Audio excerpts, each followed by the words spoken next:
You know, some statements in history are so chilling, they just stick with you for centuries. But what if one of the most infamous lines ever spoken wasn't just a cold political calculation?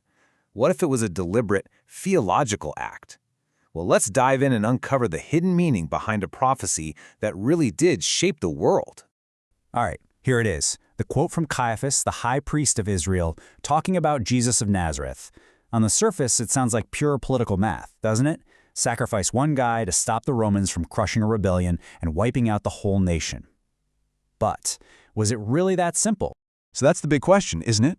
Was this the move of a cynical politician just trying to keep the peace and hang on to power? Or was it the declaration of a trained theologian, someone who was fully aware of the deep sacrificial meaning behind his words? To figure that out, we have to understand the man himself. I mean, who was Caiaphas, and what kind of world was he navigating? Turns out, he was anything but a simple bureaucrat. Get this, 18 years. That's how long Caiaphas served as high priest. Now you gotta understand, in that kind of volatile political climate, where Rome could remove you on a whim, holding onto that job for nearly 2 decades was, well, it was practically unheard of. Simply put, you don't last 18 years on luck. That signals that Caiaphas was a master of two worlds. He had to be an incredibly shrewd political operator to satisfy Rome, but as high priest, he also had to be a deeply respected authority on Jewish law and scripture. The man was an expert. And as an expert, he spoke a very specific language, the language of the temple, of sacrifice and redemption. To really understand his famous quote, we have to crack open the theological playbook he lived by. At the very heart of that playbook is this concept, substitutionary sacrifice. It's the idea that one life can be offered in place of another, or in place of many, to atone for sin or prevent a catastrophe. And listen, this wasn't some abstract idea. For a priest, this was the central engine of God's relationship with Israel. And you can totally see where he would have learned this. A high priest's mind would have been saturated with scriptures pointing to this very idea. You've got the suffering servant in Isaiah 53, who suffers for the sins of others, the forsaken righteous one in Psalm 22, and of course the big one, the Passover lamb, whose death saves the firstborn of Israel. For Caiaphas, these texts weren't just dusty old scrolls. No way. They were a living, breathing guide. They gave him the theological framework for how to maintain order both spiritually and socially. This was his operating manual for saving his people. And here's the crucial piece of context that just turns the volume up to 11 on all this.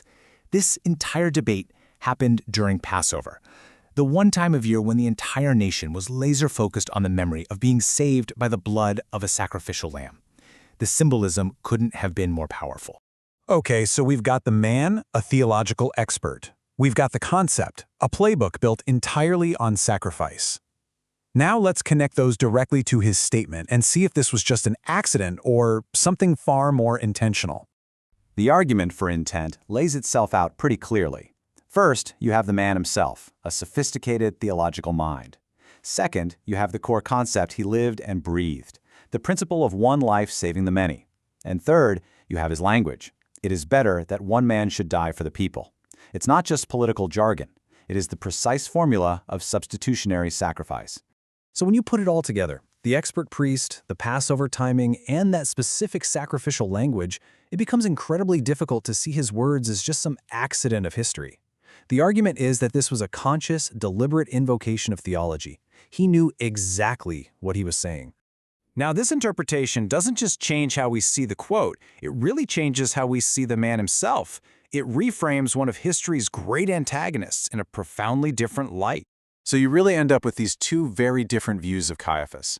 On one hand, there's the pragmatist, a cynical political survivor, motivated by power whose words just happen to be prophetic by accident. But this other perspective suggests something much more complex, a theologian, a man acting within his own deep worldview, deliberately framing the event in sacrificial terms because of his priestly duty to maintain order. So why does this matter? Because it recasts Caiaphas completely. He's no longer just a simple political villain who stumbled into a prophecy. Instead, he becomes a key theological author of the entire event, using the tools of his tradition to define what was happening as it was happening. He wasn't just reacting to history, he was actively interpreting it. And that leaves us with a fascinating final thought to chew on. We often think of prophecy as something spoken by an unwilling or unknowing person. But what if the prophet knows exactly what they're saying? If a prophecy is spoken with full theological intent, well, does that change the nature of destiny?